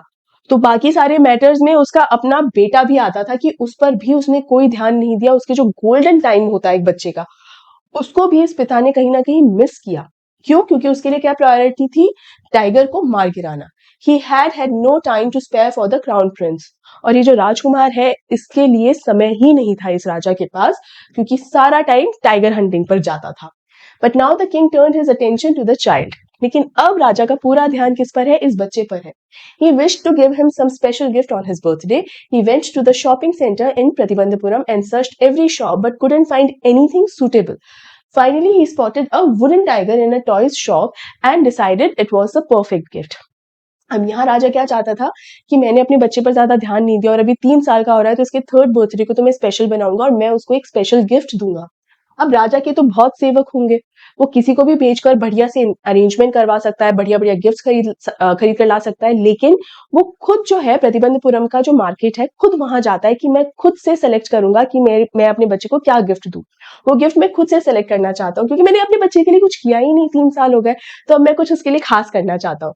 तो वो खुद से जाता है और एक बढ़िया गिफ्ट खरीद कर लेकर आता है। उसने वैसे बहुत जगह ढूंढा, लेकिन उसको कुछ भी सूटेबल नहीं मिल रहा था कि मैं क्या खरीदूं उसके लिए, उसको कुछ नहीं मिल रहा था। और फाइनली उसको एक खिलौने की दुकान दिखी, जहां पर उसने एक लकड़ी का खिलौना लिया, और ये लकड़ी का खिलौना क्या था? एक टाइगर की ही फॉर्म, एक टाइगर खिलौना था ये, ठीक है, और जो लकड़ी का बना हुआ था। The wooden tiger cost only 2 annas and a quarter, मतलब 2 आने, 2.25 आने का ये था। 2.25 मतलब 2 annas and a quarter. Quarter is that सवा, जैसे 25 पैसे होता है ना, दैट इज 1 रुपया एंड 25 पैसे, दैट मीन ₹1.25। तो वैसे ही 2.25 आने का ये था। ये भी कई बार एमसीक्यूज में पूछा गया है स्टेट बोर्ड्स में कि रियल प्राइस एक्चुअली क्या थी। तो रियल प्राइस इस खिलौने की थी 2.25 आना, 2 annas and a quarter. But the shopkeeper knew that if he quoted such a low price to the Maharaja, he would be punished under the rules of the emergency. अब यहाँ पर इमरजेंसी का भी मतलब यही है कि ये एक सटायरिकल एग्जैजरेशन है, बढ़ा चढ़ा के बताना कि अगर राजा के अगेंस्ट कोई भी गया, या यहाँ पर अगर राजा के स्टैंडर्ड्स के अकॉर्डिंग दाम नहीं बताए इस शॉपकीपर ने, तो उसको बहुत ही सीवियर पनिशमेंट भी झेलना पड़ सकता है। तो यहाँ पर जो है, जो शॉपकीपर है, उस शॉपकीपर से जब प्राइस पूछा कि भाई इस खिलौने का क्या प्राइस है, तो शॉपकीपर को लगा कि असली दाम तो इसका है 2.25 आना, लेकिन अगर ये महाराजा है भाई, मैं महाराजा को 2.25 आने की चीज बेचूंगा तो कहीं अगेन महाराजा इसको पर्सनली ना ले ले कि अच्छा तो इतनी सस्ती चीज हमें बेचेगा, है ना। तो कहीं ना कहीं शॉपकीपर अगेन डर गया कि भाई इतनी सस्ती चीज बेचूंगा, ये महाराजा जी अगर नाराज हो गए तो पता चला मेरे पर ही कोई हुक्म जारी कर दिया या मेरे को किसी तरीके की पनिशमेंट दे दी। तो क्या करता है, ये क्या बोलता है? So he said, your majesty, this is an extremely rare example of craftsmanship, a bargain at 300 rupees. कि राजा जी, ये जो आप खिलौना देख रहे हो ना, मतलब अगेन बढ़ा चढ़ा के बताना कि राजा जी क्या पसंद है आपकी, ये बताने के लिए। मतलब अगर उसको ये जताता, जैसे अगर उसकी सही प्राइस बता देता कि 2.25 आने का है, तो इसको डर ये था कि कहीं राजा ये ना सोच ले कि राजा ने जो इस चीज को पसंद किया है वो इतनी मामूली चीज पसंद की है ना। तो उसको, और आप कभी शॉप पर भी जाते होगे, हो सकता है कभी साड़ी पसंद करी हो, तो कभी भी कोई ये नहीं बोलेगा कि ये तो बहुत ही सस्ती साड़ी आपने पसंद की, आपकी पसंद खराब है। कभी भी शॉपकीपर इस तरीके से बर्ताव नहीं करेगा। इनफैक्ट क्या कहेगा, अरे दीदी क्या साड़ी पसंद की, मानना पड़ेगा चॉइस तो आपकी बहुत बढ़िया है। मतलब आपको ये महसूस कराएगा कि आपने जिस चीज को पसंद किया है ना, उसका फैब्रिक, क्वालिटी, सब कुछ एकदम एक नंबर है, जैसे इस पूरे शॉप की सबसे बेहतरीन साड़ी वही है। ये फील करवाते हैं शॉपकीपर्स। तो अगर हम सब लोगों को ये फील कराते हैं तो ये तो महाराजा है, महाराजा को वो इतना मामूली कैसे फील करा सकता है? तो महाराजा, इसीलिए शॉपकीपर ने इसकी जो वैल्यू है इस खिलौने की वो बढ़ाकर बताई, राजा को ये फील करवाने के लिए कि देखिए राजा जी, आपने जिस चीज पर अपनी उंगली रखी है ना कि ये पसंद है मुझे, वो कितना इंपॉर्टेंट और कितना स्पेशल एक चीज है, कितना स्पेशल खिलौना है ये। और उसकी तारीफ में और क्या कहता है, नॉट खूबसूरती, आई वाज अबाउट टू से खूबसूरती, बट खूबसूरती नहीं, खासियत की। और क्या खासियत बताता है उस खिलौने की, कि ये एक extremely rare example of craftsmanship, कि ये जिसने भी बनाया है ना, वो एक ऐसा कोई दूसरा पीस नहीं मिलेगा आपको। इट्स एक्सट्रीमली रेयर, इतनी शानदार कारीगरी है इसकी, जो क्राफ्ट्समैनशिप है, जो कारीगरी है इस खिलौने की, एकदम रेयर है, एकदम एकदम अनोखी, ऐसी आपको कहीं और नहीं मिलेगी। और इसीलिए इसकी कीमत है 300 रुपीज। इसीलिए ये इतना इंपॉर्टेंट और इतना बढ़िया और इतनी कीमत है इसकी। ये यहाँ पर ये कहना चाह रहा है कि वाह राजा जी, क्या पसंद है आपकी। आगे, Very good. Let this be your offering to the crown prince on his birthday, said the king and took it away with him. और क्या कहता है, शाबाश, तुम्हारी तरफ से यही गिफ्ट होगा मेरे क्राउन प्रिंस के लिए। मतलब अब शॉपकीपर तेज था तो राजा भी अपना स्मार्ट था और बोलता है कि अरे वाह, अगर इतना अच्छा खिलौना है ये, तो तुम्हारी तरफ से क्राउन प्रिंस को यही तोहफा मिलना चाहिए। और बिना पैसे दिए ही वो खिलौना जो है अपने साथ लेकर आ जाता है। वह गिफ्ट जो है मैं अपने बच्चे को दूंगा, जो कि कोई मामूली बच्चा नहीं है, क्राउन प्रिंस है भाई। On that day, father and son played with that tiny little wooden tiger. It had been carved by an unskilled carpenter. अब इसकी हकीकत क्या है, इस टाइगर, इस खिलौने की? इसकी हकीकत ये है कि एक दिन ये जो राजा, मतलब पिता और बेटा जो है, वो इस खिलौने से खेल रहे थे एक दिन।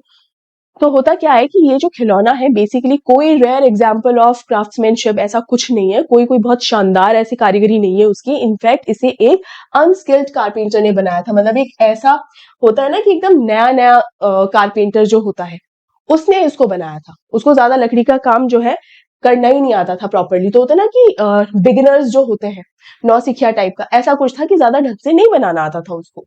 उसके द्वारा बनाया हुआ वो लकड़ी का खिलौना था, और इसीलिए उसकी रियल कीमत जो थी वो इतनी कम थी। ठीक है। Its surface was rough, tiny slivers of wood stood up like quills all over it. मतलब उसकी सरफेस बहुत ही रफ थी, ऐसे खुरदुरी सी जो होती है ना वो, और बिल्कुल भी स्मूथ सरफेस नहीं थी। कहीं कहीं से जो लकड़ी की जो फांसी जो कह रहे हैं ना, टाइनी स्लाइवर्स, ये स्लाइवर्स क्या होते हैं बेटा, जो लकड़ी की फांस से निकले होते हैं, कि अगर आप हाथ फैराओ तो ऐसे चुभ से जाते हैं, कांटे जैसे, क्विल्स जैसे, है ना, वो चुभ से जाते हैं। तो मतलब बिल्कुल भी स्मूथ नहीं था।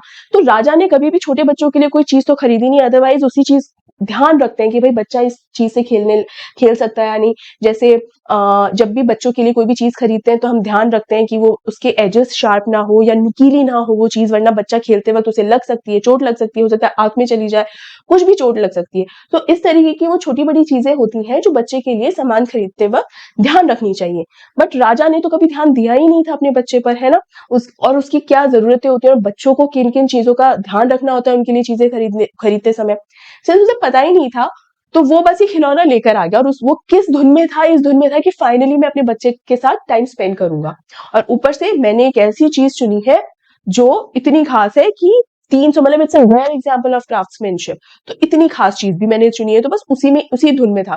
कई बार आपने देखा होगा ना कि जिन लोगों को एंटीक्स की ज्यादा नॉलेज नहीं होती है ना, तो वो कोई भी टूटी फूटी चीज जो है शॉपकीपर ये कहकर बेच देता है कि अच्छा नहीं सर, टूटी फूटी नहीं है, बहुत पुरानी एंटीक है, एंटीक।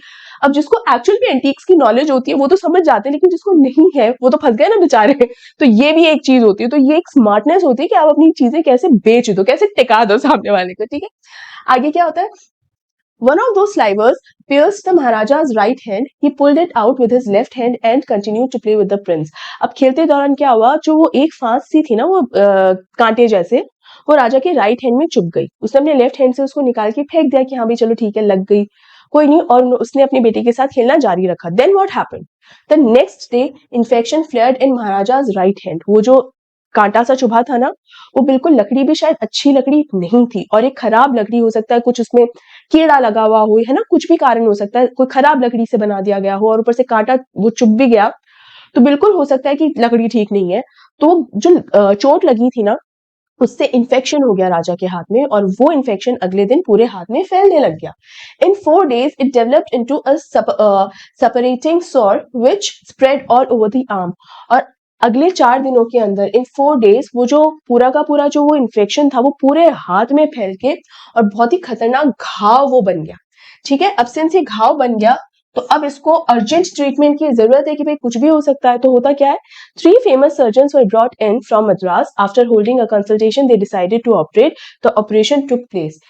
अब मद्रास से 3 सर्जन्स को बुलाया गया। सर्जन्स मतलब एक्सपर्ट है अपने काम में, तो सर्जन्स को बुलाया गया और जैसे ही सर्जन्स ने देखा ध्यान कि भाई किस तरीके का घाव है, कैसा क्या हो गया है, तो आपस में कंसल्ट किया कि भाई नेक्स्ट स्टेप क्या करना चाहिए, ट्रीटमेंट कैसा क्या होना चाहिए, और ये डिसीजन लिया कि जल्द से जल्द ऑपरेशन करना पड़ेगा, और ऑपरेशन हुआ। The 3 surgeons who performed it came out of the theatre and announced. तीनों सर्जन्स ने ऑपरेशन कर दिया, और ऑपरेशन खत्म होने के बाद जब वो ऑपरेशन थिएटर से बाहर आए, ओटी से बाहर आए, तो क्या अनाउंस करते हैं, क्या बोलते हैं? The operation was successful, the maharaja is dead. ये एक फनी बात भी है, मतलब यहाँ पर महाराजा की डेथ हो गई, ये तो फनी नहीं है, लेकिन जो सर्जन्स जिस तरीके से बिहेव कर रहे हैं, now surgeons they are well educated, highly educated people, है ना, और कोई इजी पढ़ाई भी नहीं होती, बहुत मुश्किल पढ़ाई भी होती है। तो इसके थ्रू कल की हमें क्या समझाना चाह रहे हैं? ये समझाना चाह रहे हैं कि आजकल का माहौल ये है कि हमने हमारा काम कर दिया ना, सामने उसका रिजल्ट क्या है, वी डोंट बॉदर। तो सर्जन्स जो होते हैं, जो डॉक्टर्स होते हैं, उनका काम क्या होता है? इलाज करना, जीवन दान देना। लेकिन ऐसा नहीं कि सर्जन्स खराब है, इनके थ्रू ये समझाने की कोशिश की है कि हमने इलाज कर दिया ना, हमने तो ऑपरेशन कर दिया ना, वो बचा या नहीं बचा वो हमारा काम थोड़ी है। तो सक्सेसफुल क्या चीज है? सक्सेसफुल ये चीज है कि हमने अपना काम कंप्लीट कर दिया है, the completeness of the work, that this work has been finished, this is the success. Whether this work has been accomplished और not, we don't bother about it, कि भाई काम जो है खत्म हो चुका है, वो सक्सेसफुल हुआ है या नहीं हुआ है उससे हमें मतलब नहीं। ये लोगों का एटीट्यूड होता है, और वही एटीट्यूड इन सर्जन्स के थ्रू बताने की कोशिश की गई है। तो कहीं ना कहीं इसे ये भी समझ में आता है कि कुछ काम ऐसे होते हैं जो बहुत ही सेवा भाव के काम होते हैं, जैसे पढ़ाना, ये एक सेवा भाव का काम है, डॉक्टर्स होना ये सेवा भाव का काम है। लेकिन कहीं ना कहीं कुछ काम सिर्फ कमर्शियलाइज कर दिए गए हैं कि उनसे मॉनेटरी बेनिफिट्स कितने हो, मॉनेटरी एज ए जो फाइनेंशियल बेनिफिट्स होते हैं कि आप उसे कितना कमा पाते हैं। इसीलिए कहते हैं ना कि बहुत सारे ऐसे काम जो सेवा भाव से किए जाने चाहिए, वो आज के दिन उनसे सिर्फ और सिर्फ पैसे कमाए जाते हैं। देखिए, पैसा कमाना कभी गलत नहीं होता है। आप अगर कमा सकते हैं किसी काम से पैसा, कोई सही काम कर रहे हैं, हार्मलेस है और किसी का भला कर रहे हैं, और फिर आप पैसे अगर कमा रहे हैं, उसमें कहीं कोई दिक्कत नहीं है, अच्छी बात है। लेकिन अगर आपकी प्रायोरिटी पैसा कमाना हो जाती है ऐसे कामों से जो सेवा भाव से करने के लिए होते हैं, वो शायद गलत है। मैं टीचर हूं, मैं आपको पढ़ा रही हूं, तो मेरे हाँ, पढ़ना नहीं पढ़ना वो आपका काम है, राइट। लेकिन आप पढ़ रहे हैं, मेरा काम आपको पढ़ाना है। अगर कल को आप मेरे पास कोई डाउट लेकर आए और मैं बॉदर ही नहीं करती कि देखो मेरा काम था कि एक लेक्चर है, मैं उसका वीडियो बना दूं, अपलोड कर दूं, बस मेरा काम इतना ये हो गया, नॉट रियली, मेरा काम इतना नहीं है। मेरे पढ़ाने के बाद ही मेन काम शुरू होता है कि वो मैसेज जो मैं पढ़ाना चाह रही हूँ वो क्या बच्चों तक सही से कन्वे हो पाया है या नहीं। वीडियो बनाकर अपलोड कर देने तक तो मेरा काम सिर्फ फिनिश होता है, अकम्प्लिश नहीं होता। आई होप आपके वर्ड्स के मीनिंग्स भी अच्छे से यहाँ पे अभी समझ में आ रहे होंगे कि ये ना सिर्फ एक कंप्लीट फिनिश्ड है वर्क, अकम्प्लिश नहीं है, राइट। तो जब आप, इसीलिए मैं बार बार आप लोगों से बोलती रहती हूँ, जितने डाउट्स हैं उतने डाउट्स पूछे, जितना आपको दिमाग में क्वेश्चन, हाँ, एक पॉइंट के बाद आपको ये सोचने की भी जरूरत है कि जो क्वेश्चंस आप पूछ रहे हैं are they relevant again कि कई बार हम बिना सोचे समझे कुछ भी पूछने लग जाते हैं, वो नहीं होना चाहिए। ऑफ कोर्स सोच समझ के लॉजिकल क्वेश्चंस होने चाहिए, है ना, उसमें कहीं कोई दिक्कत नहीं, बट स्टिल जो भी है, जैसे भी है, जो भी क्वेश्चन दिमाग में आता है पूछो। वही तो असली पढ़ाना होता है, वही तो असली सिखाना होता है कि जो डाउट्स हैं जब तक वो क्लियर नहीं होते हैं तब तक एजुकेशन कंप्लीट ही नहीं है। उन डाउट्स को लेकर अगर आगे बढ़ेंगे तो काम नहीं चलता है, राइट। तो ये इंटेंशन यहाँ समझाने की कोशिश की गई है कि यहाँ पर जो अपना ऑपरेशन करके आ गए हैं, ये तीनों के तीनों सर्जन जो है वो ऑपरेशन करके आ गए हैं और क्या बोलते हैं, हाँ हाँ इट वाज सक्सेसफुल, भाई हमने हमारा काम एकदम बढ़िया तरीके से कर दिया, लेकिन राजा नहीं बच पाया, राजा the maharaja is dead. In this manner, the 100 tiger took its final revenge upon the tiger king. और इसी तरीके से जो 100 टाइगर है उसकी वजह से महाराजा की डेथ हो गई, उसने अपना बदला ले लिया। ये जो वुडन का टाइगर है भाई, उस प्रोफेसी में कहीं भी ये नहीं लिखा हुआ था ना कि ब्लड और फ्लैश वाला टाइगर ही होना चाहिए। भाई कोई भी कैसा कुछ भी टाइगर हो, अगर टाइगर है बिल्कुल उससे आपको खतरा है ना। तो एक वुडन खिलौने ने, एक वुडन टॉय ने जो कि एक टाइगर था, उसकी वजह से ही राजा की जो है डेथ हुई। और यहां पर ये स्टोरी कंप्लीट होती है। बट अब 2-4 चीजें इससे समझिए। एक तो ये कि राजा सच में भी अगर 100 टाइगर को मार गिराता तो भी क्या राजा अमर हो जाता? क्या बिल्कुल नहीं होता। This Maharaja, this tiger king, he was famous, जो कर रहा था उसकी वजह से वो फेमस था। वो किंग था भाई, महाराजा था, उसके पास खजाने की, दौलत शौहरत की कोई कमी नहीं थी, ऐशो आराम की कोई कमी नहीं थी, उसके पास पूरे के पूरे फैसिलिटीज थी। वो अपनी लाइफ को कितना प्रोडक्टिव कर सकता था, लोगों के लिए कितना अपनी लाइफ, मतलब जो उसके पास जो भी एडवांटेजेस लाइफ थी उसकी, उस लाइफ में वो ना जाने कितना कुछ लोगों के लिए भला कर सकता था, ठीक है, कितना प्रोडक्टिव हो सकता था वो। लेकिन उसने कुछ नहीं किया, उसने अपनी पूरी की पूरी लाइफ वेस्ट की। He was brave, he was champion of champions, he was warrior of warriors and he was king of Kings. वो इतना ज्यादा, इतना बहादुर था भाई, जो टाइगर को एकदम बेयर हैंड्स से लड़कर अगर मार गिराए तो बहादुर तो था ही, अपने किंगडम को बचा लिया। एक हाई रैंकिंग ब्रिटिश ऑफिसर ने, स्मार्ट भी था, तो उसके अंदर कोई कमी नहीं थी। लेकिन उसने अपनी पूरी लाइफ में अपनी एनर्जी गलत दिशा में रखी। और यही मैंने पार्ट 1 का जो वीडियो है उसमें शुरुआत में बताया था कि अगर आप कोई ऐसा काम कर रहे हो, चले चाहे आप कितने भी इंटेलिजेंट हो, कितने भी टैलेंटेड हो, लेकिन अगर आप पूरी तरीके से गलत दिशा में हो, it is a complete waste. तो कभी भी अपने अपने आप को, अपनी लाइफ को वेस्ट मत जाने दीजिए। हमेशा अपनी मेहनत का जो डायरेक्शन है उसे सही रखना बहुत जरूरी है, तभी उस मेहनत का कोई ना कोई फायदा होगा, खुद को भी, दूसरों को भी। यहाँ राजा का क्या फायदा हुआ? इनफैक्ट अगर देखा जाए, वो सिर्फ एक प्रोफेसी को गलत सिद्ध करने में लगा रहा, उसने अपनी पूरी एनर्जी इसी चीज में लगा दी। अब अगर वो प्रोफेसी गलत सिद्ध भी कर देता तो भाई कोई अमर थोड़ी हो जाता, फिर भी उसे कभी ना कभी मरना तो होता ही ना। तो यहाँ पर ये समझाने की कोशिश की गई है, पहली चीज। दूसरा, अपने बच्चे के पहले 3 साल, देखिए बच्चे की बहुत सारी ऐसी पहली चीज होती है जो पेरेंट्स विटनेस करते हैं, और वो एक ऐसी याद, एक ऐसी मेमोरी होती है जो कभी नहीं भूल पाते। बच्चे का वो पहला शब्द, बच्चे का वो पहला निवाला, बच्चे का वो पहला कदम, और ना जाने ऐसी कितनी पहली चीजें होती हैं जो बहुत इंपॉर्टेंट, बहुत मायने रखती हैं। उस बच्चे के साथ अपना टाइम स्पेंड करना, वो ही मेमोरीज होती हैं, वो वही तो एक्सपीरियंस होता है, और वो एक्सपीरियंस ही माता पिता को अपने बच्चे से इमोशनली कनेक्ट कर पाता है कि नहीं? वो टाइम इस राजा ने कहां पर स्पेंड किया, कहां लगाया? टाइगर को मारने में, कि टाइगर हंट करना है भाई। तो यहां जहां आप अपनी एनर्जी लगा रहे हैं ना, वो एनर्जी क्या सही है? आपने वो टाइम जो चला गया, चलो बाकी चीजें तो चलो अब भविष्य में, पहले जो नहीं कर पाया था वो अब कर लेगा, लेकिन वो जो 3 साल निकल गए, वो वापस कभी नहीं आने। उस बच्चे के वो 3 साल जा चुके हैं। तो होता है ना, बीता हुआ वक्त कभी लौट कर नहीं आ सकता। तो इसीलिए अपनी एनर्जी को, अपने टाइम को कभी भी गलत डायरेक्शन में नहीं जाने दे, तो उसे वेस्ट नहीं जाने देना चाहिए, राइट? इसके अलावा बेटा, मैंने पहले जब स्टार्ट किया था चैप्टर तभी बताया था कि ये एक फिक्शनल स्टोरी है और एक फिक्शनल सटायर है।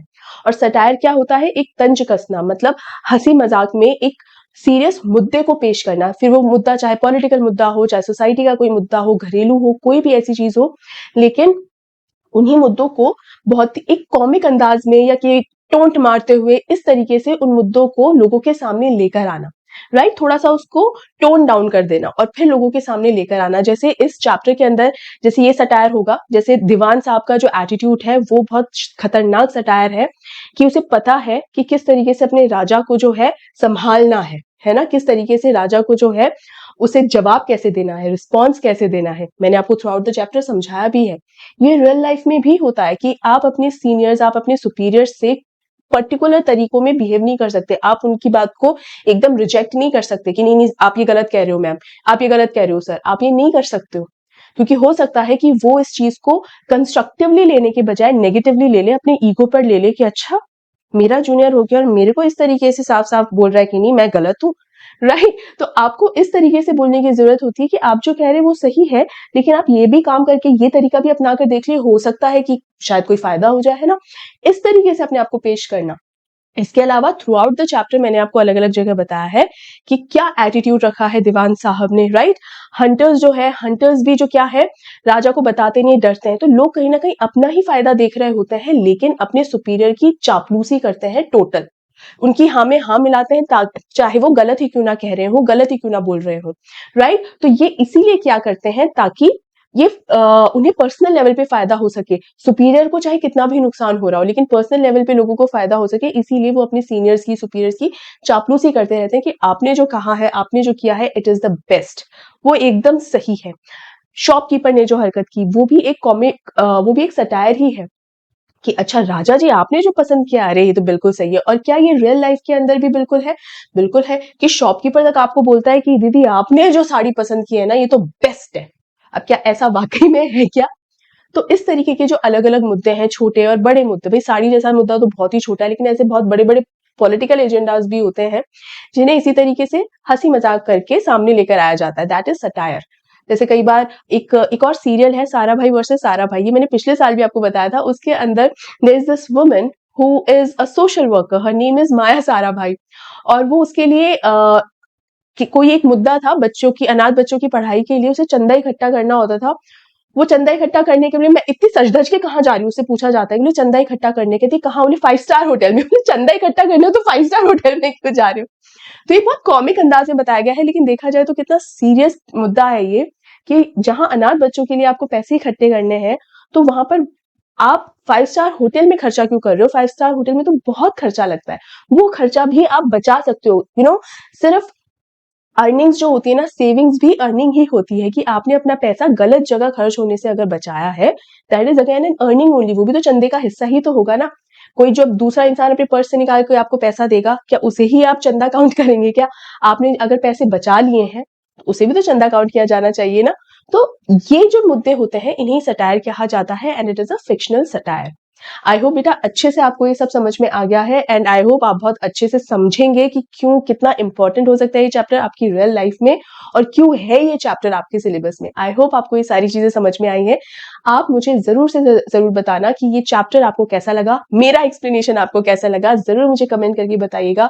आप जानते हैं मुझे आपके कमेंट्स का बेसब्री से इंतजार रहता है, मैं बहुत वेट करती हूँ, आपके ओपिनियंस जानने का वेट करती हूँ कि आपका क्या ओपिनियन है, आप क्या सोचते हैं, है ना। तो आप जरूर से जरूर लिखिएगा, एंड मेक श्योर आप मुझे अगर कोई डाउट हो तो आप मुझसे पूछें। आपको पता है मेरे जो रेगुलर स्टूडेंट्स हैं, दे नो मैं हर डाउट और हर कंफ्यूजन को आंसर करती हूँ, आपका हर क्वेश्चन आंसर करती हूँ, आपके डाउट्स और कंफ्यूजन को दूर करती हूँ। So do not forget to comment, do not forget to ask your questions, your doubts, your confusions, right. इसी नोट पर इस वीडियो को यहाँ पर एंड करते हैं बेटा। इस वीडियो को लाइक, शेयर और सब्सक्राइब करना नहीं भूलेंगे। जितना हो सके उतना इस वीडियो को शेयर कीजिए, और वीडियो को सब्सक्राइब नहीं करना, आई एम सॉरी, चैनल को सब्सक्राइब करना मत भूलिए, जरूर से जरूर सब्सक्राइब कीजिएगा। और मेरे टेलीग्राम चैनल को भी जरूर ज्वाइन करें बेटा, वहां पर सभी आपको नोट्स मिल जाते हैं, सारी पीडीएफ नोट्स मिल जाते हैं। अच्छा, एक चीज मैंने और देखी कि कई बार बच्चे ना टेलीग्राम चैनल ज्वाइन करते हैं और फिर छोड़कर चले जाते हैं, और उनका अलग से मैसेज आता है कि मैम आपके टेलीग्राम चैनल पे तो कोई नोट्स है ही नहीं। तो बेटा क्या होता है ना, जिस दिन आपने ज्वाइन किया होता है, आप उस दिन के पहले जितने भी नोट्स अगर मैंने शेयर किए होंगे ना, तो आपको विजिबल नहीं होंगे। तो आप ना उस ग्रुप को छोड़कर मत जाओ, मतलब ये मत सोचो कि उस पर कोई नोट्स नहीं है तो इसलिए मैं छोड़ दूं, ऐसा मत कीजिए। आप उस पर ज्वाइन कीजिए और आप मुझे मैसेज भेज सकते हैं, और आप मुझे वीडियो के कमेंट बॉक्स में भी लिखकर भेज सकते हैं कि आपको कौन कौन से चैप्टर्स के नोट्स चाहिए। जितने भी अपलोडेड चैप्टर्स हैं उनके जो नोट्स हैं मैं अलग से आपको भेज दूंगी, डोंट वरी एट ऑल। क्योंकि कई बच्चों को कुछ दिखाई नहीं देता उस पर, क्योंकि उनके ज्वाइन करने से पहले जो नोट्स मैंने भेजे होंगे वो विजिबल नहीं होता है ना। तो आप मुझे बिल्कुल बता दें, and I will share it again, no issues at all, ठीक है। तो जरूर से जरूर टेलीग्राम चैनल ज्वाइन करें, इस वीडियो के डिस्क्रिप्शन बॉक्स में आपको टेलीग्राम चैनल की लिंक भी मिल जाएगी, ठीक है। तो बेटा यहीं पर एंड करते हैं इस वीडियो को, अपना ढेर सारा ध्यान रखिए, एंड जल्द ही मिलेंगे अगले वीडियो में। तब तक के लिए take care and good bye.